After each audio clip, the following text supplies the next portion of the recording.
To watch my exclusive content not featured anywhere on YouTube, log on to my website at imjustheretomakeyouthink.com/films.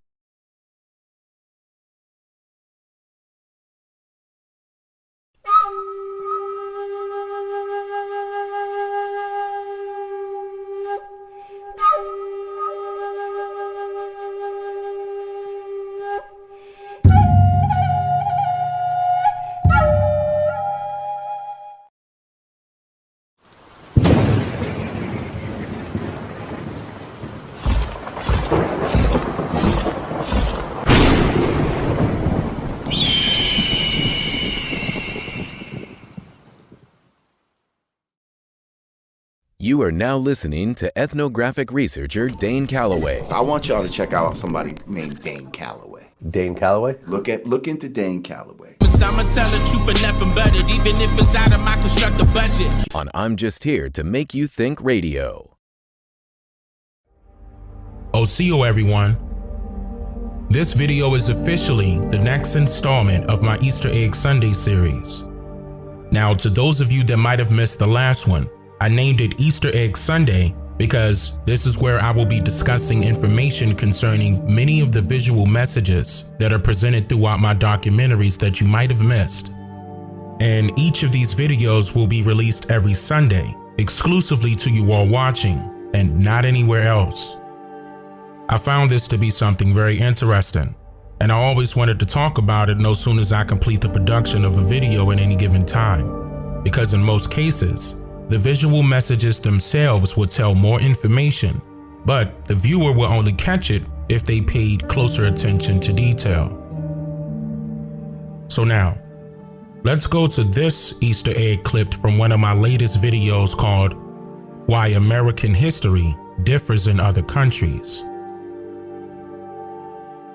At about right here, at this point of the video, the viewer's attention is focused on a picture of a copper-colored middle-aged man that appears to be dressed as a sailor, being as though we can see that he appears to be occupying a sailboat with associates far off behind him.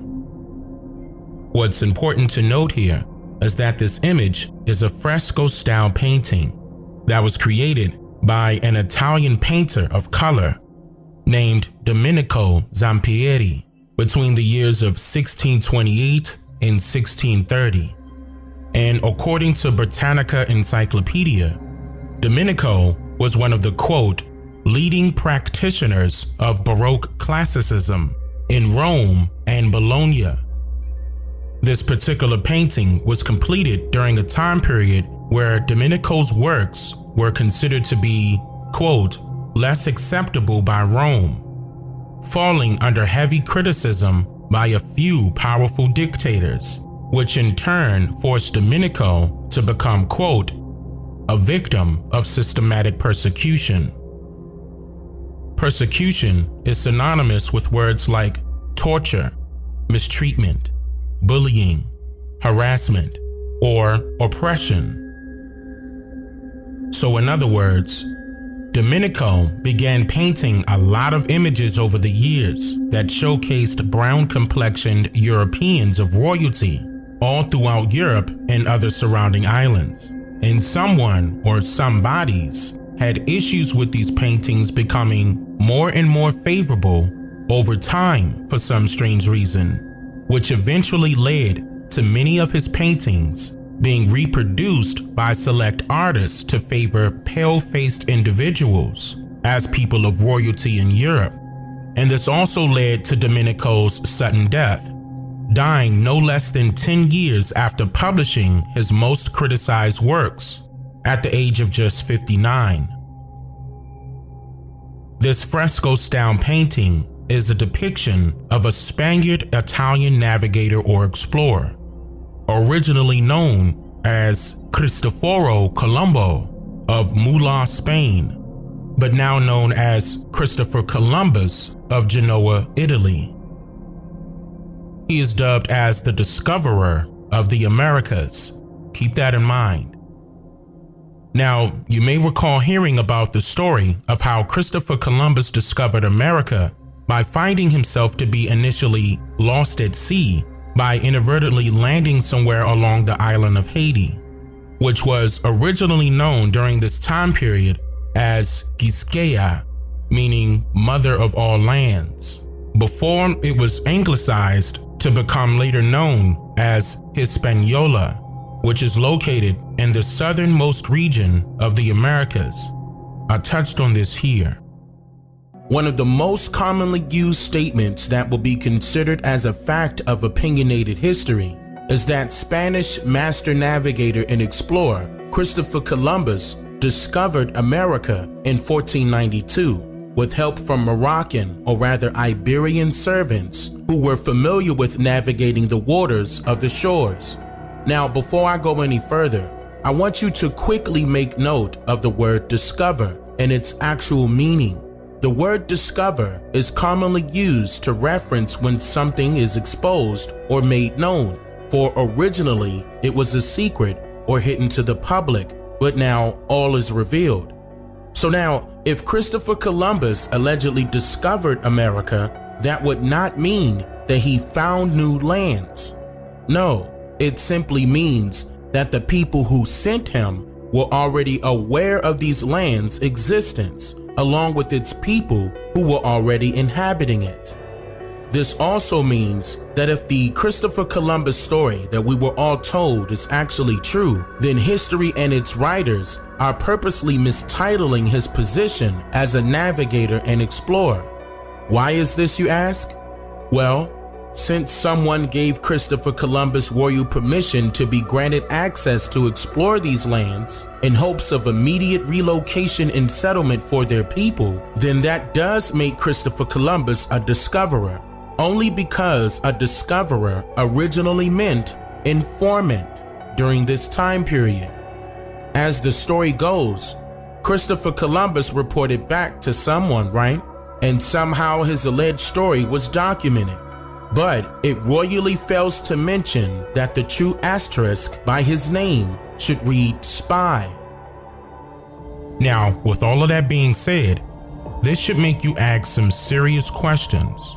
Like, why is Christopher Columbus not being presented as a colored European in America right now? Would the original artist of this painting not have an accurate depiction of Chris's skin complexion? Just think about that for a second. Why would some stranger force a skin complexion change of a simple painting? And why would the writers of American history tell Americans their history one way, and everyone else outside of America receives a completely different version? Which version is false and which version is true? During this original video, I explained why this image was shown, or rather broadcast, only to select Asian countries by the History Channel. And I also shared congressional records as to why American history differs in other countries, hence the title of the video. And I highly recommend watching it if you haven't done so already. We are taught about this story concerning Christopher Columbus throughout compulsory educational curriculums that are designed to target and disenfranchise children before they can grow to learn what that historically means for their sake. I'll give you a little hint. It has nothing to do with voting, nor any voting system for that matter. More about that in the next Easter Egg Sunday episode. But I said all of that to say this. Not only was the skin complexion of Christopher Columbus changed over time, so was the skin complexion of the original artist of this painting. Paintings of Domenico himself went from looking like this to now look like this. And as alarming as this may be, it gets a lot deeper, to the point where many other prominent individuals of color who are depicted in various paintings all over the world have been changed to reflect as pale complexioned people instead. Now, Let's just say that the story of Christopher Columbus was true, and we all knew that he carried a brown skin complexion. Does he get a pass for spying on our people in South America that eventually led to the colonization of our lands, just because he shares the same hue of complexion as you and I? Of course not. And this should also give you a better understanding of why I mentioned that the enemy has no skin complexion. Simply because the enemy comes in various skin complexions.